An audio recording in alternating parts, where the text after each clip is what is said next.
Hey friends, Bethel here. Today I want to talk to you about walking and praying scripture.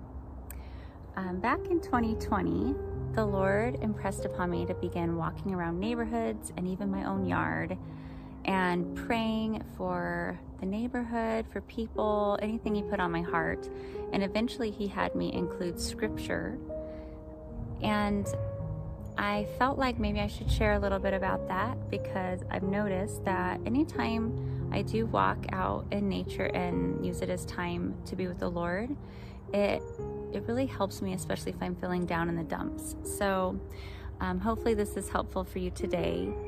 But I was doing a little bit of research and I came across an article by a licensed counselor named Chad Thompson.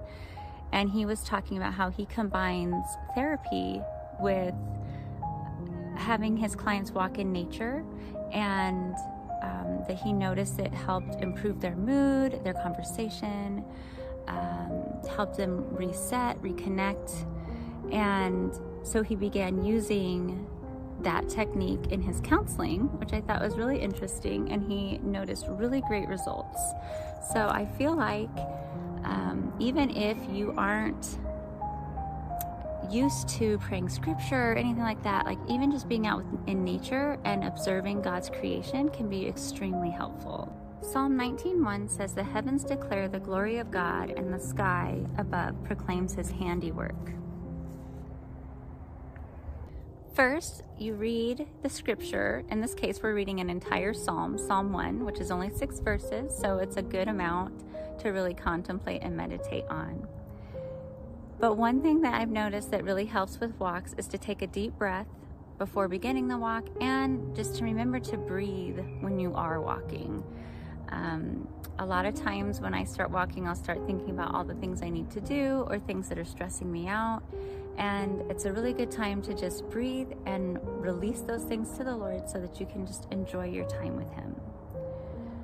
So after you've read your scripture, you're going to contemplate the scripture and ask God for any deeper revelation that He may have for you, or to just consider the words and maybe see what it means to you.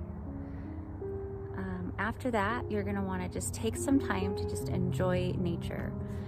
One thing that I have noticed is just when I'm looking at the beautiful trees or even like little squirrels or birds, out and on my walk, I've noticed that it's a great reminder that the Lord is our creator and He's made all things and He will be taking care of all things for us. Luke 12 says, "Consider the lilies, how they grow. They neither toil nor spin, and yet I say to you, even Solomon in all his glory was not arrayed like one of these. If then God so clothed the grass, which today is in the field and tomorrow is thrown into the oven, how much more will He clothe you, O you of little faith?" So God has created such an amazing world for us, and He is in control of all things. So it's a great reminder when we're looking at nature to consider that. So let's read Psalm 1. "Blessed is the man who walks not in the counsel of the wicked, nor stands in the way of sinners, nor sits in the seat of scoffers, but his delight is in the law of the Lord, and on His law he meditates day and night. He's like a tree planted by streams of water that yields its fruit in its seasons, and its leaf does not wither. In all that he does, he prospers. The wicked are not so, but are like chaff that the wind drives away. Therefore the wicked will not stand in the judgment, nor sinners in the congregation of the righteous.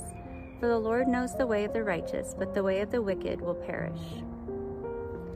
Now this is a free printable for you if you want it. It's just a click and print. You don't have to sign up for anything. It's just an easy way to get scripture into our hearts.